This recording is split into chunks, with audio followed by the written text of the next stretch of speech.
NDA सरकार तो बन गई, लेकिन पीएम मोदी के सामने समस्याएं अनेक है। सबसे बड़ी समस्या है कि किसे स्पीकर पद दिया जाए, क्योंकि इस बार केंद्र में गठबंधन की सरकार है। स्पीकर पद के लिए कई दावेदार हैं, तो ऐसे में कहना गलत नहीं होगा। पीएम पद के शपथ के बाद भी सियासी हलचल बरकरार है। करे तो क्या करे, इस उलझन में फंसी सरकार पर अब इंडिया गठबंधन ने एक और मुसीबत का पहाड़ तोड़ दिया है।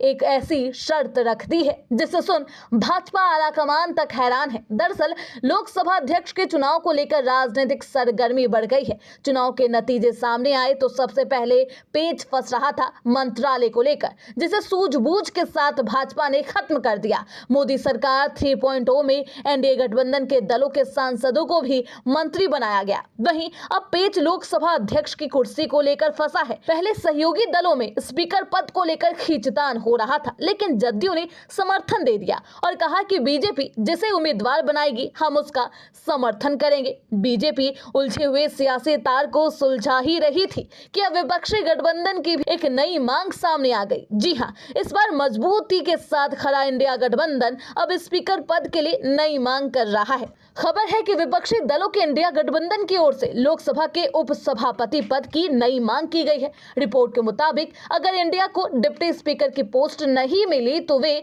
लोकसभा में अध्यक्ष पद के लिए अपना उम्मीदवार खड़ा कर सकते हैं। अगर डिप्टी स्पीकर पद विपक्ष को दिया जाता है तो वे स्पीकर पद के लिए उम्मीदवार नहीं उतारेंगे। तो एक नई मुसीबत अब एनडीए सरकार के सामने आ गई है। 10 साल के बाद भाजपा स्पीकर पद के लिए इस तरह मारामारी कर रहा है, क्योंकि पिछले 2 लोकसभा चुनाव में बीजेपी ने अपने दम पर बहुमत हासिल किया था, जिस वजह से लोकसभा में स्पीकर पद पर बीजेपी का दबदबा रहा था। 18वीं लोकसभा में अध्यक्ष की भूमिका महत्वपूर्ण होगी, क्योंकि विपक्षी इंडिया गठबंधन 234 सदस्यों के साथ सशक्त होकर सदन में नजर आएगा, दहाड़ता हुआ नजर आएगा। विपक्षी पार्टी पहले ही कह चुकी है कि इस बार सदन में बीजेपी की मनमर्जी नहीं चलेगी। मालूम हो कि 18वीं लोकसभा का पहला सत्र 24 जून से शुरू होने वाला है, जो 3 जुलाई तक समाप्त हो जाएगा। इस तरह 9 दिवसीय विशेष सत्र रहने वाला है। इस दौरान अध्यक्ष के चुनाव की प्रक्रिया 26 जून से शुरू होगी। ऐसे में देखना बेहद दिलचस्प रहेगा कि किसे मिलता है स्पीकर पद